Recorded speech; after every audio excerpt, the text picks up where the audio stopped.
नमस्ते प्यारे भैया बहनों। आदर्श शिक्षण संस्थान चूरू द्वारा संचालित ऑनलाइन कक्षाओं में मैं ऋचा कुशवाहा आपका हार्दिक स्वागत करती हूँ।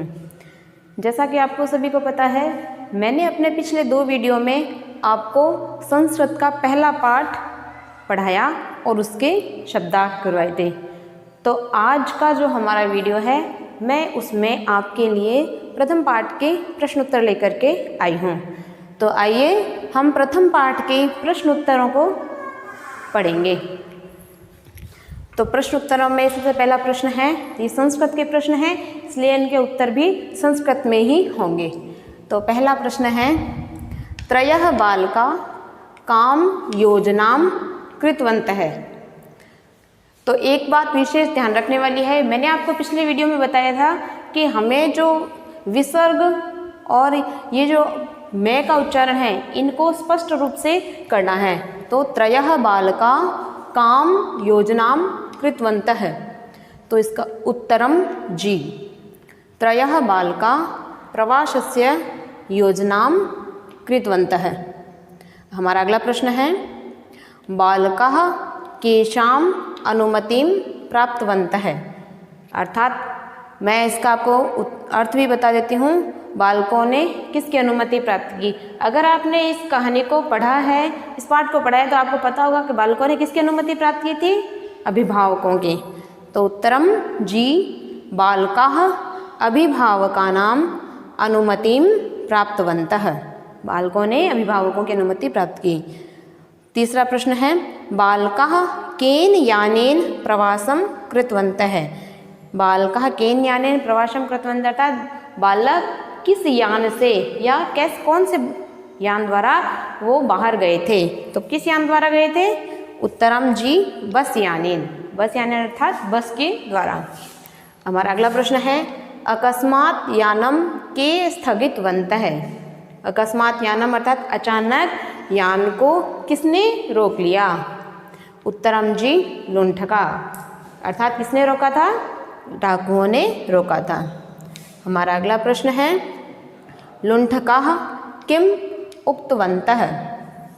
लुण्ठका किम उक्तवन्तः अर्थात लुटेरों ने या डाकुओं ने क्या कहा। तो है जी, लुण्ठकाः उक्तवन्तः भो यात्रिणः स्व आभूषणानि स्वधनं च सर्वे यच्छन्तु अन्यथा मारयामः।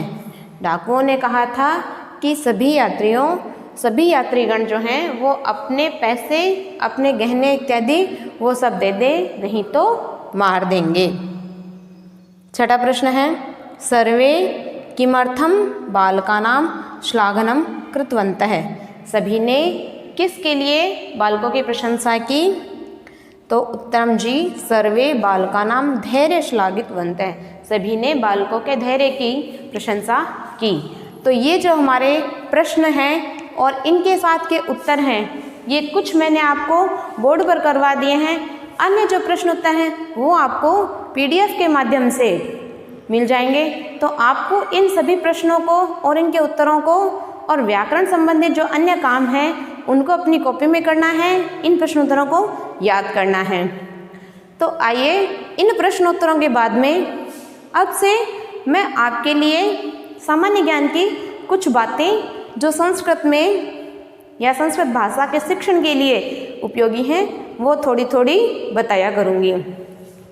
तो आपको सभी को पता है भैया बहनों, आपको लगता होगा कि संस्कृत जो भाषा है वो बहुत कठिन होगी। तो आपका अगर ऐसा सोचना है तो आप बिल्कुल गलत सोचते हैं। संस्कृत जो है वो बोलचाल के लिए बहुत ही सहज और सरल भाषा है। इसलिए हमारा एक गीत भी है, उसमें है सूरस सुबोधा विश्व मनोज्ञा, इस प्रकार की उसमें पंक्तियां हैं। उसमें बताया गया है सबसे सरल और मन को भाने वाली जो भाषा है वो संस्कृत ही है।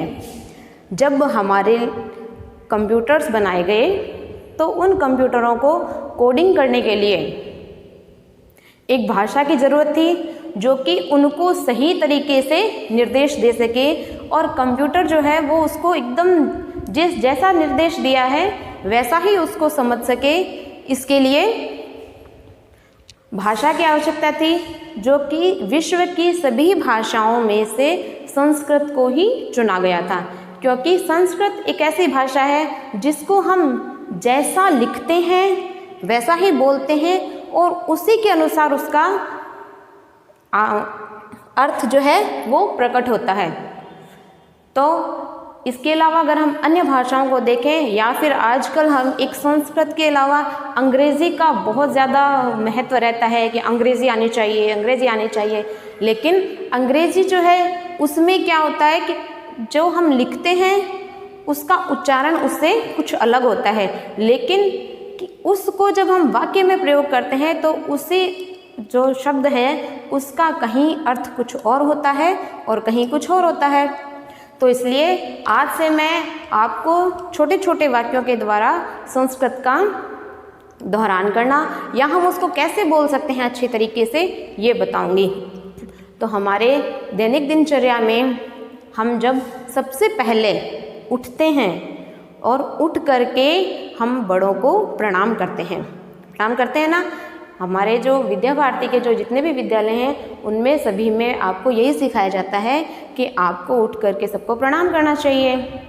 तो जब सबके चरण स्पर्श करते हैं या सबके पैर छूते हैं तो उसको हम संस्कृत में कहेंगे चरण स्पर्शम। देखिए कितना आसान वाक्य है ना, क्या कहेंगे हम उसको, सिर्फ चरण स्पर्शम। तो अगला हमारा जो वाक्य है उसके बाद में हम क्या करते हैं, बहनें जो होती हैं वो हाथ जोड़ करके नमस्ते करती हैं ना। तो उसको हम नमस्ते को संस्कृत में बोलते हैं नमस्कारम। आपको याद हो गया होगा ना, क्या कहेंगे हम, नमस्कारम। अब अगला जो हमारा वाक्य है वो हम कहेंगे जब सुबह होती है या फिर हम एक दूसरे के साथ अभिवादन करते हैं तो हम गुड मॉर्निंग का प्रयोग करते हैं। तो उस गुड मॉर्निंग की जगह अब से आपको बोलना है सुप्रभात। क्या कहेंगे आप, सुप्रभात। तो मैंने आज आपको 3 वाक्य सिखाए हैं। सबसे पहले जब हम बड़ों को प्रणाम करते हैं तो उसको बोलेंगे चरण स्पर्शम, दूसरा है नमस्कारम और तीसरा है सुप्रभातम। तो आइए आज से हम इन छोटे छोटे वाक्यों के द्वारा संस्कृत को बोलने में और उसको व्यवहार में लाएं और संस्कृत को, जो कि आपको ये मन में लगता है कि बहुत कठिन भाषा है, इसको एकदम आसानी से सीख करके दिखाएं। क्योंकि अगर आजकल के माहौल को देखें तो अंग्रेज़ी आना कोई इतनी बड़ी बात नहीं होती है, लेकिन अगर कोई छोटा भैया है और वो संस्कृत के शब्द बोलता है तो सब आश्चर्य से देखने की, अरे इसको संस्कृत बोलनी आती है। तो इसीलिए हम छोटे छोटे वाक्यों का प्रयोग करेंगे और संस्कृत को बोलना सीखेंगे। धन्यवाद।